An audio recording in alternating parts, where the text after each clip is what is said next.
نے 10 ساتھیوں کے ساتھ دشمن کے گھیرے میں آ گئے. کئی ہزار رومیوں نے گھیرے میں لے لیا.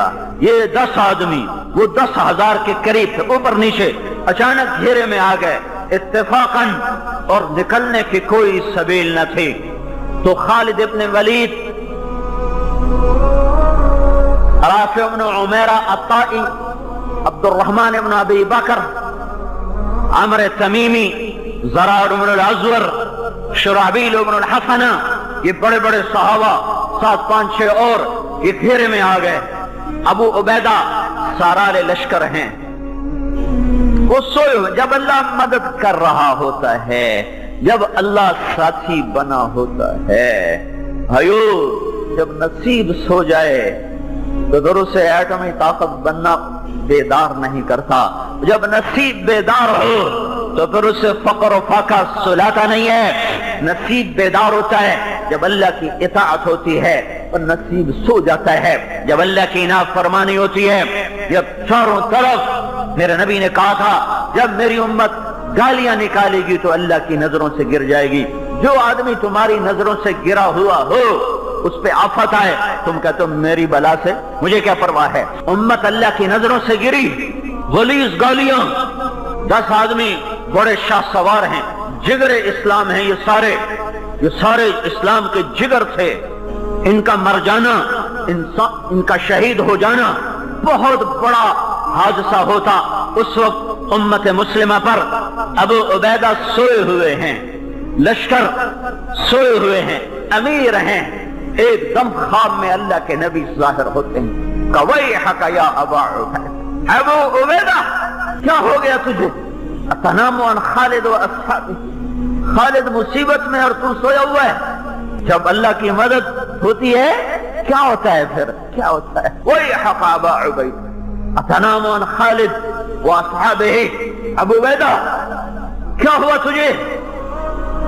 خالد دشمن کے گھیرے میں اور تو سویا ہوا ہے. ایک دم آنکھ کھلی, ننگے سر ننگے پاؤں بھاگے نکلے. الرحیل, پتہ تھا خالد ایک مہم پر گئے ہوئے تھے, دیکھو کچھ لوگوں کو پکڑنا تھا. وہ اچانک فوج کے گھیرے میں آئے ہیں تو باہر نکلے. الرحیل کا لگامے مت کسو, زینے مت کسو, بے زین کسنے, زین کے کسنے میں بھی دیر لگے گی. ننگی پشتوں پہ دوڑ لگاؤ. خود ابو عبیدہ 3000 کا فوری لشکر تیار ہوا اور لے کر نکلے اور بھاگے. اتنے میں ایک سوار پیچھے سے گھوڑا دوڑاتا ہوا آیا اور آگے نکل گیا, 3000 سے آگے نکل گیا. تو ابو عبیدہ رضی اللہ عنہ نے فرمایا یہ کون ہے؟ وہ خود میں تھا, زرہ میں تھا, کہ یہ کون ہے؟ تو لوگوں نے اسے پکارا, وہ رکا نہیں. تو پھر لوگوں نے کہا تجھے امیر کہتے ہیں کہ رک جاؤ. تو اس نے گھوڑے کی لگام کو روکا. تو ابو عبیدہ قریب پہنچے تو اس سے پوچھا کون ہے تو نسوانی آواز آئی, میں ام تمیم ہوں, خالد کی بیوی ہوں. تو کہاں جا رہی ہے؟ کہ خالد اپنی ٹوپی بھول گیا, میں وہ دینے جا رہی ہوں. خالد کے پاس ایک ٹوپی تھی. جب آخری حج تھا اللہ کے نبی سر منڈا رہے تھے, اللہ کے نبی سر منڈا رہے تھے. اپنے آدھے سر کے بال منڈوا کر ابو طلحہ کو دیے اور باقی آدھے سر کے منڈوا کر صحابہ میں تقسیم کیے. خالد بن ولید نے ابو طلحہ کی منت کر کے پیشانی کے بال ان سے لے لیے اور اپنی ٹوپی میں سی لیے. وہ ٹوپی سر پہ رکھتے تھے, اوپر لوہے کا خود رکھتے تھے, پھر وہ لڑتے تھے اور فرمایا کرتے تھے ان بالوں کی برکت ہے, میرے آگے جتنا بڑا لشکر آئے اللہ اسے توڑ دیتا ہے. یمامہ کی جنگ صحابہ صدیقی دور کی خوفناک ترین جنگ ہے. یمامہ 12,000 مسلمانوں کو بنو حنیفہ نے اکھاڑ کے رکھ دیا. 1 لاکھ کے قریب ان کا لشکر تھا. تو خالد بن ولید رضی اللہ تعالیٰ عنہ پیچھے سے گھوڑا دوڑا کر دونوں صفوں کے درمیان آ گئے. کہ انا بن الولید العود, انا بن عامر, میں ہوں ولید کا بیٹا, کوئی ہے میرے مقابلے میں؟ جتنے بنو حنیفہ کے آگے آئے سب گاجر مولی کی طرح کٹ گئے. وہ ٹوپی سر پہ ہوتی تھی, پھر سیف اللہ کا لقب الگ تھا, تو وہ اس دن لڑنے کے ارادے سے گئے ہی نہیں تھے. چھوٹی سی مہم تھی، ٹوپی وہاں تھی، ام تمیم کی نظر پڑی، ادھر خبر سنی کہ وہاں گھیرا ہے، انہیں ٹوپی کو اٹھایا اور پیچھے سے بھاگی اور لشکر کو پار کیا، لشکر سے آگے نکلی، اور تو حضرت ابو عبیدہ نے فرمایا تجھے اجازت ہے، تیرا گھوڑا تیز ہے، ہم تجھے نہ مل سکیں گے۔ انہیں گھوڑے کو ایڑ لگائی، گھوڑا ہوا ہو گیا، اور پیچھے سے 3000 کا لشکر اور خالد ابن ولید 10 آدمیوں کے یوں آپس میں پشتیں ملا کر ایک دائرہ بنا کر کھڑے ہوئے تھے، دائرہ بنا کر، اور سمجھ رہے تھے کہ آج ہماری لاشیں یہاں سے اٹھیں گی، 10,000 کے مقابلے میں 10,000 کب تک ٹک سکیں گے؟ تو بالکل مایوسی تھی اور اندھیرا تھا کہ اچانک ایک طرف سے ایک شاہ سوار نے صفوں کو چیرا، اور اس کی تلوار ایسے گھوم رہی تھی جیسے بجلی کونتی ہے، اور اس کے قریب کوئی آنے کی جرات نہیں کر رہا تھا، تو ایسے ہوا کی طرح اس کے چاروں طرف تلوار گھوم رہی تھی، اور وہ صفوں کو چیرتا ہوا راستہ بناتا ہوا آگے آ رہا ہے۔ جب ہلچل سی ہوئی تو رافع بن عمیرہ رضی اللہ تعالیٰ عنہ نے متوجہ ہو کر کہا یہ کون ہے جو آج شجاعت کی نئی داستان لکھ رہا ہے؟ جب اللہ ساتھ ہوتا ہے تو عورتیں بھی داستان شجاعت لکھتی ہیں، جب اللہ ساتھ چھوڑ دیتا ہے تو سورما بھی بزدل گیدڑ کی طرح دم دبا کے بھاگ رہے ہوتے ہیں۔ ہاں، رافع نے کہا یہ کون ہے جو آج شجاعت کی نئی داستان لکھ رہا ہے؟ خالد کہتے ہیں میں نہیں پہچان رہا کون ہے۔ جب وہ قریب پہنچتی ہیں تو حضرت خالد نے کہا کون ہے تو؟ ارضیت اللہ و رسولہ، آج تو نے اللہ اس کے رسول کو راضی کر دیا، آج تو نے ہمارے کلیجے ٹھنڈے کر دیے، کون ہے؟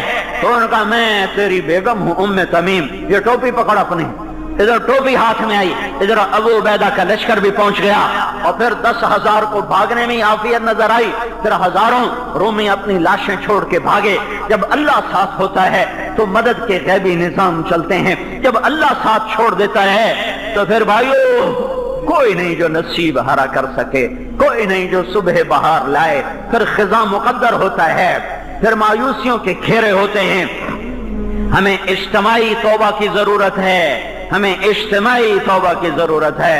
اب کوئی سیاستدانوں کو گالیاں دے گا، کوئی امریکہ نے سازش کی یہ ہو گیا، فلاں نے سازش کی یہ ہو گیا۔ کچھ تو نے بھی کیا ہے کہ نہیں کیا؟ تو نے جو فلاں جگہ ماں کی گالی نکالی تھی اس سے بھی اس دھرتی میں سوراخ ہوا ہے، تیرا جو سیونگ اکاؤنٹ بینک میں رکھا ہوا ہے سود پر، اس سے بھی اس دھرتی میں زلزلہ آ رہا ہے، تو نے جو ماں کو دھکا دیا تھا اور باپ کا گریبان چاک کیا تھا اس سے بھی قیامت ٹوٹی ہے، تو نے جو اپنے ایک چھاتی کے دودھ پینے والی بہن کو اپنی جائیداد میں سے حصہ نہیں دیا، جس باپ کے نطفے سے تو بنا اسی نطفے سے تیری بہن بنی، جس چھاتی کا دودھ تو نے پیا اسی چھاتی کا دودھ تیری بہن نے پیا، لیکن تو نے اپنے باپ کی جائیداد میں سے اپنی بہن کو حصہ نہیں دیا، تو کھا گیا، تو پی گیا۔ تو نے کہا کون دیندا ہے؟ کوئی دیندا ہے بہنوں نے حصہ؟ اساں بھی کوئی نہیں دیندے۔ ہاں اس سے بھی اس ملک کا نصیب ڈوبا ہے۔ مالدار زکات کے منکر ہو گئے، علماء کے قدم بادشاہوں کے ایوانوں کو اٹھنے لگے، اللہ کے سامنے ہاتھ پھیلانے کی بجائے مالداروں کے آگے ہاتھ پھیلانے شروع کر دیے۔ ماں کی نافرمانی، بیویوں کی غلامی، باپ کو دھکے دینا، دوست کو قریب کرنا، شراب کی محفلیں سجانا، موسیقی کی محفلیں سجانا، شراب کے اڈے چلانا، چاروں طرف بینک پکار کے اللہ سے جنگ کر رہے ہیں، کدھر سے مدد آئے؟ میرا اللہ کہتا ہے فَأَذَنُوا بِحَرْبٍ مِّنَ اللَّهِ وَرَسُولِهِ، یا سود چھوڑ دو یا میں اور میرا رسول تمہارے خلاف اعلان جنگ کرتے ہیں۔ جب اللہ سے جنگ لی اٹھنی ہوئی ہو، جب اللہ سے اٹھنی ہوئی ہو تو کون ہمارا نصیب ہرا کرے گا؟ میرے بھائیو اجتماعی توبہ کرو، اجتماعی توبہ کرو، اجتماعی توبہ کرو۔ سفینہ تب کنارے لگے گا جب توبہ ہوگی، جب ہر مسافر کو احساس ہوگا مجھے اس سفینے کو بچانا ہے۔ پہلے ہی کشتی جب پارا ہو، پہلے ہی اس کے سارے تختے ٹوٹے ہوئے پھٹے ہوئے ہوں، کشتی شکستہ گانے اے باد شر برخیز شاید کے باز بی نام یار آشنارا، شکستہ کشتی پر ساحل کی تمنا عبث ہوتی ہے۔ میرے بھائیو مسئلہ پوری امت کا ہے، ایک فرد کا ہے، ایک ایک عورت کا ہے، ایک ایک مرد کا ہے۔